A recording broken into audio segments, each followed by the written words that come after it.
Olá, eu sou Cláudio Milan, editor responsável pelos conteúdos da Novo Meio, que estreia agora em suas plataformas digitais esse debate Aftermarket Automotivo, primeiro programa da ATV, novo ambiente de conteúdo visual das nossas programações.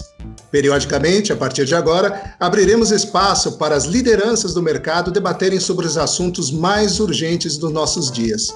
Começamos essa série de debates com Sérgio Montagnoli, diretor de vendas e marketing da Nakata, uma das principais marcas do mercado de manutenção automotiva, e Rodrigo Carneiro, presidente da ANDAP, Associação Nacional dos Distribuidores de Autopeças, e CEO do Mercado Car.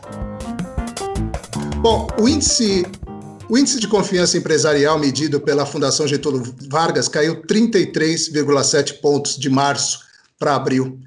Com 55,8 pontos, atingiu o menor nível da série histórica. A primeira pergunta que eu faço aos nossos debatedores é a seguinte, começando pelo Sérgio. Sérgio, de 0 a 100, qual seria hoje o seu índice de confiança no país e no mercado e por quê?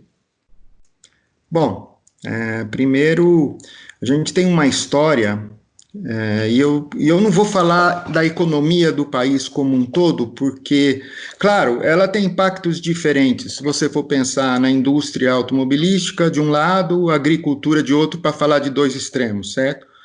Então, eu vou focar no nosso negócio, que é um negócio de reposição, que é extremamente resiliente. Se a gente pensar nas últimas crises, que foram intensas também, claro, não do ponto de vista da saúde, mas de queda de PIB, até que a reposição se deu bem, ela saiu com dados positivos e crescimento, seja na crise de 2008, 2009, seja na crise de 2015 e 2016. Então, eu sou confiante, eu acredito que tão logo seja possível retomarmos a economia rodando no seu normal, seja ele qual for, a reposição, ela sim, ela ganha tração e consegue novamente voltar a crescer. Rodrigo. Olha, em primeiro lugar, nós estamos convivendo com um momento que eu tenho 65 anos de idade, embora pareça 40 naturalmente, eu não me lembro de ter lido a respeito de uma combinação tão explosiva quanto essa. Um ambiente político bastante complexo, bastante tenso e denso, né, com um problema de saúde pública bastante agressivo, violento, incompreensível e, de certa forma, descontrolado no caso brasileiro. Eu sou um apaixonado pelo meu país, eu sou não nacionalista burro, mas eu gosto muito do meu país e acredito muito neste país. Eu gostei do que o Sérgio falou a respeito da resiliência e a respeito da facilidade com que o mercado independente de reposição no Brasil conviveu com momentos de crise anterior. Eu tenho dito bastante isso, tenho repetido muitas vezes, que é impressionante a capacidade do mercado independente de reposição suportar crises, como a de 2008, 14, 15, 16, por aí. Nós temos uma combinação agora muito delicada. Né? Um ambiente político, por acaso, eu estou em home, mas todos os dias eu paro 1h30 para ver o Jornal Hoje, para dar uma atualizada, né? E aí voltar aqui para o meu ambiente de trabalho em home office e continuar com todas as coisas que a gente tem feito. E eu vi que o ambiente continua muito tenso, quase que com uma crise institucional entre poderes aí, o que no Brasil, convenhamos, também não é uma grande novidade. Então, está talvez potencializado pelo ambiente de eleições daqui a 4 meses, né? E principalmente porque a campanha de 2022 já está no ar. Né? Não vou entrar nesse mérito, que não é objeto do nosso papo. Mas eu acredito que, equacionado a crise da saúde pública, ela vai se resolver. Né? A exemplo do que aconteceu em outros países, daqui 2, 3 semanas, espero a gente esteja aí convivendo com uma situação mais favorável. E aí, voltando à resiliência já abordada pelo Sérgio, a enorme capacidade do mercado independente de reposição se reconstruir, ou talvez se reconstruir seja exagerado, mas de se adaptar a esses momentos de crise e não sofrer tanto quanto outros segmentos de negócio, acho que pode ser a nossa visão otimista aí para o futuro próximo. Nesse momento difícil, parece que um dos gargalos do aftermarket tem sido o crédito, né? O acesso ao crédito via instituições financeiras é praticamente impossível. E distribuidores e varejistas vinham defendendo um entendimento padronizado para prorrogar os pagamentos. Já a indústria parece ter preferido conduzir essas negociações individualmente. Na opinião de vocês, a questão do crédito já foi resolvida na cadeia do aftermarket, começando pelo Rodrigo? Eu diria que foi sim, porque ela está o mercado se auto-organiza. Num primeiro momento, a pedido dos associados, a ANDAP soltou no mercado para os seus associados, que são distribuidores e fabricantes, uma recomendação de que se postergassem os pagamentos por 60 dias, se bem me lembro, porque era o tom à época, havia uma apreensão enorme, o momento era crítico, a gente não sabia exatamente o que ia acontecer, quanto ia acontecer, tudo que nós sabíamos que a base de clientes da distribuição vinha sinalizando muito agressivamente, né, ou vinha caracterizando muito agressivamente um índice de inadimplência jamais visto também. Então, no primeiro momento, pensamos nós, olha, só tem um jeito de resolver isso, se a cadeia, toda ela, desenvolver um ciclo, né, de reorganização, de pacto em cadeia, para que tudo se organize. Em paralelo, trabalhamos junto às instituições governamentais que houvesse como se for uma securitização da dívida ou que um BNDES, ou uma Caixa Econômica, o Banco do Brasil, bancos que estão aí para o fomento e desenvolvimento social e econômico, adquirissem esta carteira e passassem, então, a administrar essa carteira.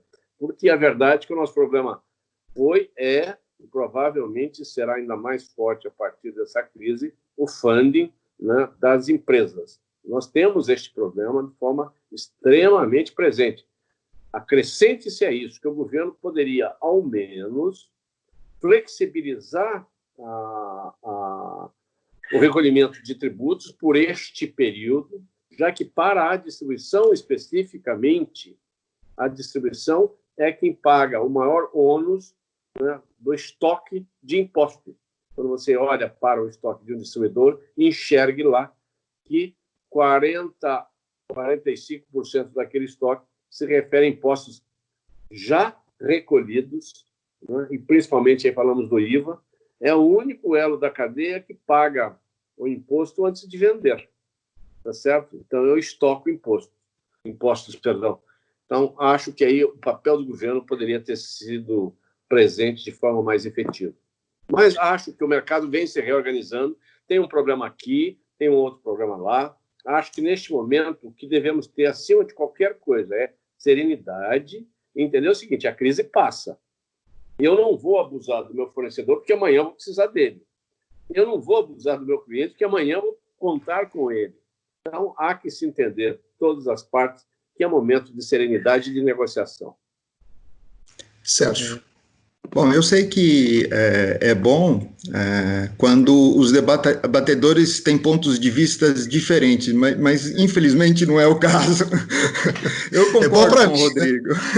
Eu concordo com o Rodrigo porque, vejam, quando começou essa crise, ninguém sabia de fato os reflexos, então todo mundo agiu preventivamente, vamos dizer assim. E o que eu tenho dito, assim, eu construa pontes, né? Eu até falei esses dias e escrevi um texto sobre construa pontes.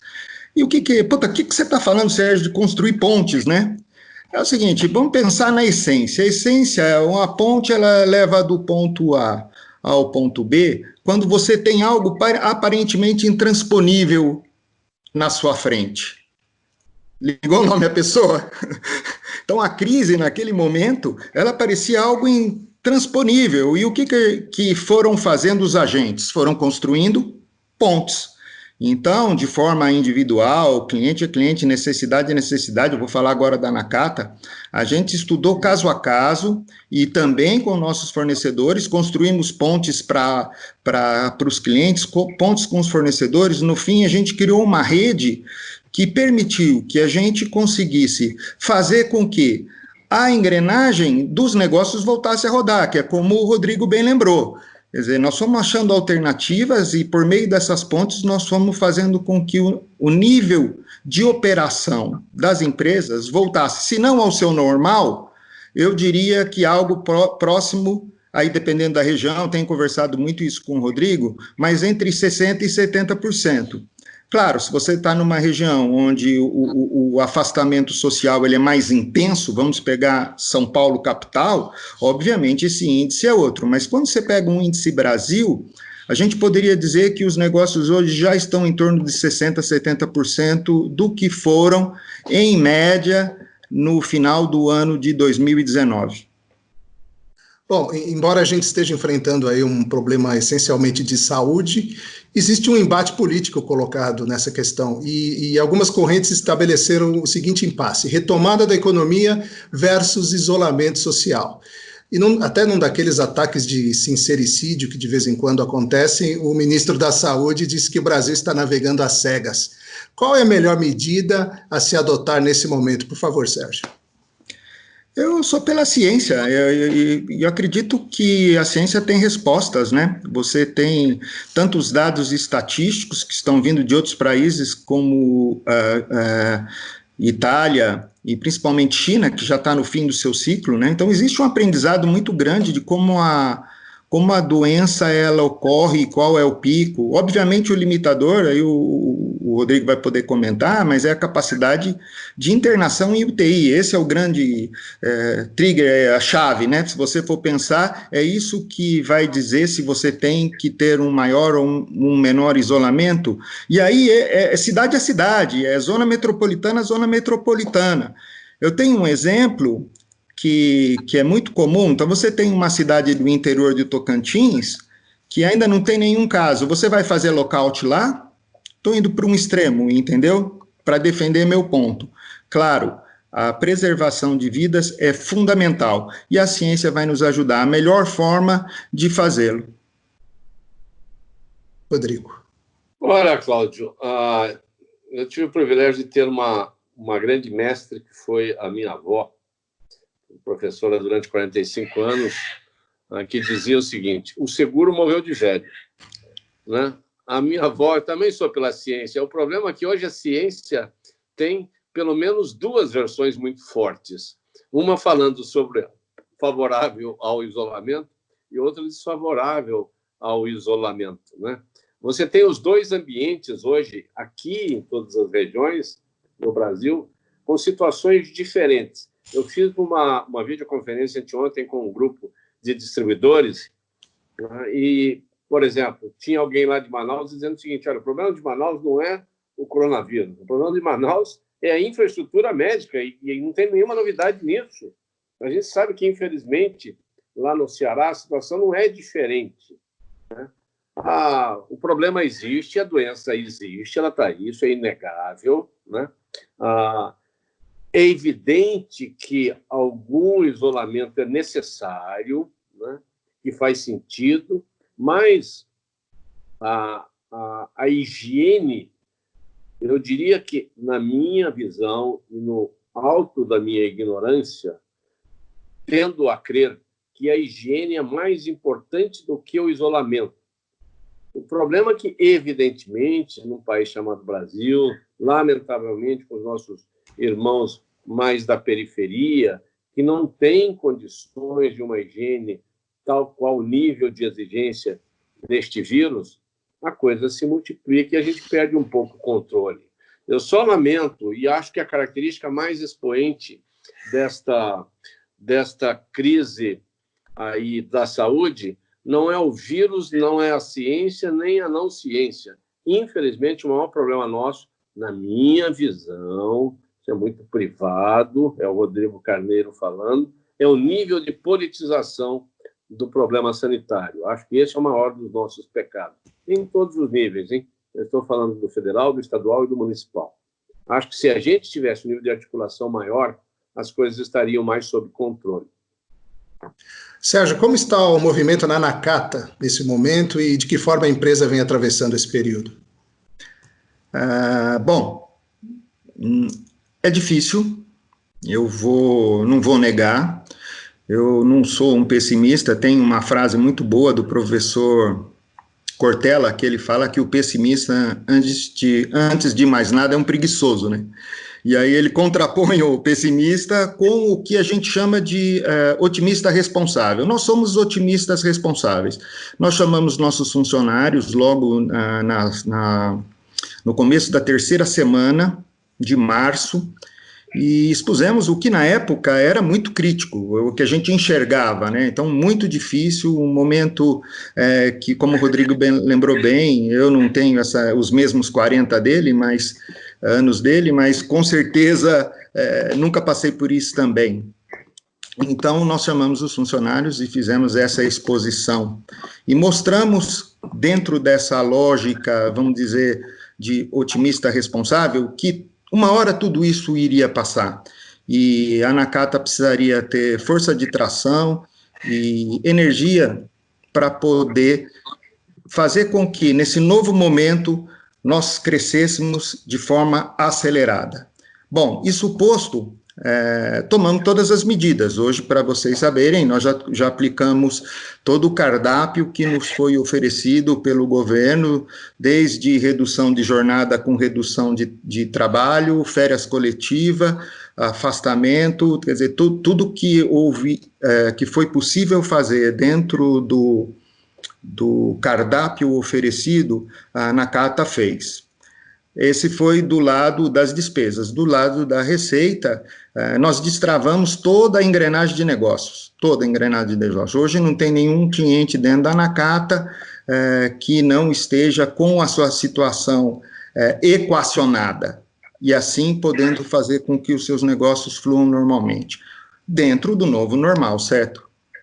Certo. Rodrigo, você ocupa uma posição importante tanto no varejo quanto na distribuição. O que você pode dizer, especialmente do varejo, já que a sua empresa que você comanda é uma empresa referência nesse segmento? Como é que está o seu varejo e o que você pode dizer sobre a distribuição também neste momento?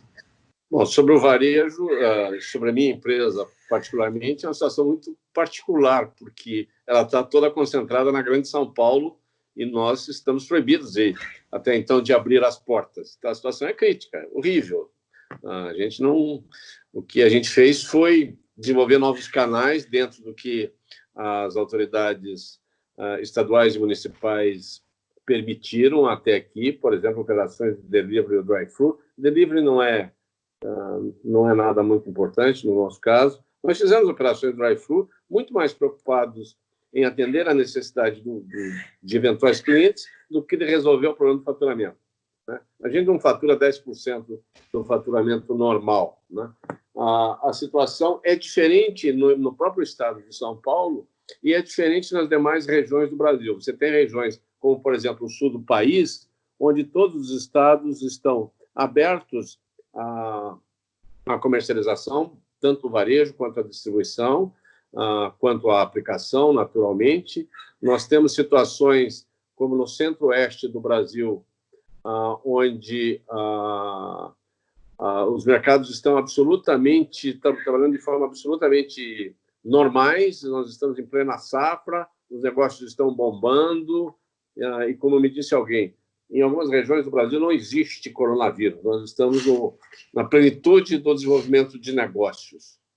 Espera aí que entrou outro WhatsApp aqui, deixa eu ver qual botão eu recusar. Espera aí, deixa eu... Acho que voltamos, acho que foi. E nós temos, acho que as regiões mais complexas são as cidades de São Paulo, a Grande São Paulo, a Grande Rio, acho que a Grande Manaus e a Grande Recife e Fortaleza, né? Então, você tem diferentes situações. A distribuição vai acompanhando um pouco isso. A distribuição, a rigor, nunca esteve proibida de trabalhar. Ela só não pode receber pessoas na empresa, mas esse não é o perfil do atacado. Então, digamos que a distribuição não é que está tudo normal. A gente está operando aí com 55% do faturamento, ou seja, é crítico, sim, é muito difícil. Na melhor das hipóteses, a gente está trabalhando aí com 55% do faturamento, mas não está impedido de trabalhar, né? O problema é que a gente resolve muita coisa por decreto-lei, por norma governamental. A única coisa que a gente não está conseguindo resolver é emitir um decreto-lei dizendo para o cliente, vá para a oficina, vá para o varejo, vá para a distribuição. Isso a gente não conseguiu resolver ainda, ao contrário. O afastamento ou o isolamento social está impedindo que os clientes saiam de casa. Os clientes estão, embora, principalmente aqui em São Paulo, seja uma pressão enorme em favor do isolamento. O isolamento está acontecendo. Talvez em algumas regiões se fuja um pouquinho, mas a verdade é o seguinte, as oficinas estão vazias e a coisa começa ali, tá certo? Então, a oficina nunca esteve impedida de trabalhar, o varejo e a distribuição de forma seletiva, com drive-thru ou delivery, nunca esteve impedido de trabalhar, mas impediram o cliente de ir na oficina. Então, as coisas estão bastante complicadas. Pois é, a gente tem ouvido muito as pessoas dizerem que tanto as empresas quanto a população, o cidadão, todos sairão diferentes desse momento, dessa crise. Vocês acreditam nisso? E como será o mercado depois desse momento difícil, Rodrigo? Olha, talvez eu não consiga responder de forma satisfatória a tua pergunta, porque, dado o ineditismo da situação, né, as coisas certamente não serão como antes. Eu acho que algumas coisas a gente pode antever. Por exemplo, um nível de digitalização de todos os segmentos de negócio muito acima do que a gente está convivendo hoje. Esta crise também nos obrigou a enxergar e a desenvolver e criar novas situações, como, por exemplo, drive-thru. De repente, as lojas da nossa empresa, da Mercadocar, estão com chinquenes dentro das lojas e dentro dos estacionamentos, numa operação de drive-thru maravilhosa. Agora, não resolve o meu problema, mas está resolvendo o problema dos clientes que nos procuram. Isso, para nós, é da maior importância. Nós estamos mais focados na busca de outras soluções, em acelerar soluções que a gente vinha administrando todo, o mercado como um todo, de uma maneira mais relax. Agora nós temos que buscar soluções muito mais rapidamente. Agora, eu volto à primeira pergunta. É no que eu realmente acredito. Na enorme capacidade do brasileiro se reorganizar, se refazer, e a resiliência do brasileiro não tem igual. Não por acaso, o Brasil, com todas as dificuldades e com todo, não vamos fazer aqui um estudo antropológico, mas todos sabemos disso, com toda a sua história, resiste e resiste e resiste à crise. Eu ainda acredito que o Corinthians vai ser campeão esse ano, então por que não acreditar que a economia vai voltar bem? Eu também acredito. Sérgio, sairemos diferentes dessa? Bom, primeiro permita-me discordar. O Corinthians não vai ser campeão. Eu acredito que vai, mas tudo bem. Nós já estamos diferentes, né? Então, assim, eu diria que, se for pensar em transformação, ela já ocorreu. O Rodrigo deu alguns exemplos de você usar mais os meios digitais, até quem era completamente ignorante no tema, hoje já dá aula. Então, você consegue medir esse tipo de impacto. Mas eu vou me concentrar em 2 pontos, que eu acho que, para fugir um pouco e tentar ser bem sucinto. Primeiro, o de colaboração. Nós sairemos mais colaborativos. E eu vou dizer por quê, que é o meu segundo ponto. Todas as estatísticas e dados do passado, que até pouco tempo atrás norteavam o como fazer, eles hoje vão ser mais um elemento. Não é verdade? Ele não vai ser como a gente fazia série histórica, média ponderada, a gente usava dados estatísticos para fazer nossas previsões e etc., né? Quer dizer, isso, olha, não vou dizer que não serve mais para nada os dados do passado, mas eles pouco irão servir para dizer como vai ser o futuro. E aí voltamos para o ponto de colaboração, porque é só conversando, é eu conversando com o Rodrigo conversando com outros agentes e eu com outros clientes e assim por diante, que nós vamos construir um novo cenário. Como vai ser essa nova reposição no Brasil? Nova não do ponto de vista de que as peças vão fluir por canais diferentes, mas com certeza os níveis de estoque serão diferentes, as empresas terão interesses e velocidades diferentes do que tinham no passado. Então, 2 pontos para ficar bem sucinto. As estatísticas do passado não vão servir muito, precisaremos construir novas e só iremos construir novos dados e ter mais conhecimento se formos mais colaborativos. Muito bem, senhores. Então, para encerrar, gostaria só de ouvir a mensagem final do Rodrigo Carneiro para o mercado brasileiro de manutenção automotiva. Olha, gente, acreditem que a crise vai passar, né? A gente vai sair, digamos, sofrido, a sofrência vai acontecer. Quem sabe a gente tem aí até a produção maximizada aí de grandes poesias e de grandes músicas sertanejas. A sofrência aí é pressuposto básico para a criação. Mas eu acredito que o mercado de reposição no Brasil tem uma enorme capacidade de se reorganizar e de se adaptar muito rapidamente. Nós somos extremamente adaptativos, temos uma cadeia invejável, o suporte dos aplicadores em todo o Brasil, nos seus mais de 90 mil pontos de venda, os mais de 40 mil pontos de venda do varejo, a rede de distribuidores com suas 2.600 ou mais warehouses espalhados pelo Brasil, uma produção, isso é importante, uma produção, nós temos produção de autopeças no Brasil, a gente não é dependente do mundo. Claro que vamos continuar importando, não tem aqui nenhum sentimento nacionalista, muito menos de não apoio às multinacionais. Claro que vamos continuar apoiando, são grandes marcas que estão também aqui no mercado brasileiro, o que me permite afirmar que, puxa, a hora que a gente destravar essa crise, e a gente vai destravar essa crise da saúde, a gente vai resolver, infelizmente, perdendo muitos dos nossos, infelizmente, mas vai passar. E Deus haverá de iluminar a cabeça dos nossos governantes para terem um mínimo de sensibilidade que o momento exige articulação. Como disse muito bem o Sérgio, nós haveremos de sair desta crise com um aprendizado e com alguns legados da crise. E um deles será que a gente terá que ser mais cordátil, que a gente vai ter que estar mais integrado e desenvolvendo soluções para toda a cadeia produtiva. É nisso que eu acredito e tenho certeza que a gente vai conseguir. Sérgio, sua mensagem final. Dentro do que o Rodrigo falou, duas coisas que são importantíssimas para mim. Primeiro, vai passar.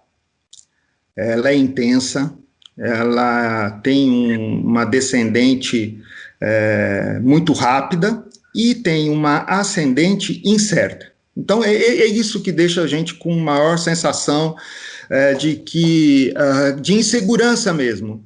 Mas ela vai passar, seja saída em V, L, ela vai passar.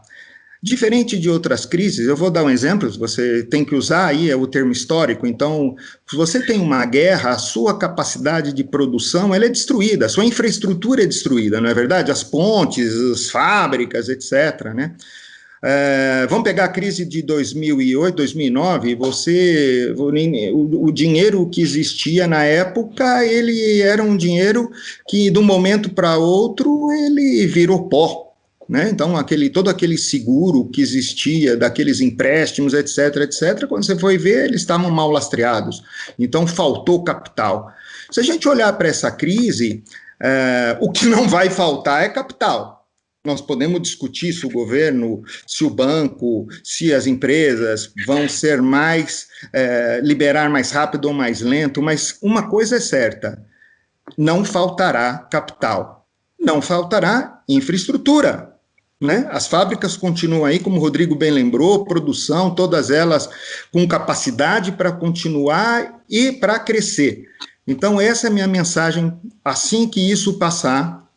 A maior insegurança é que ainda é incerto quando vai acabar, mas assim que isso passar, o Brasil vai retomar uma curva ascendente e a reposição, me permitam aqui, né, mas é um fato, nós somos o último setor a parar e seremos o primeiro setor a acelerar.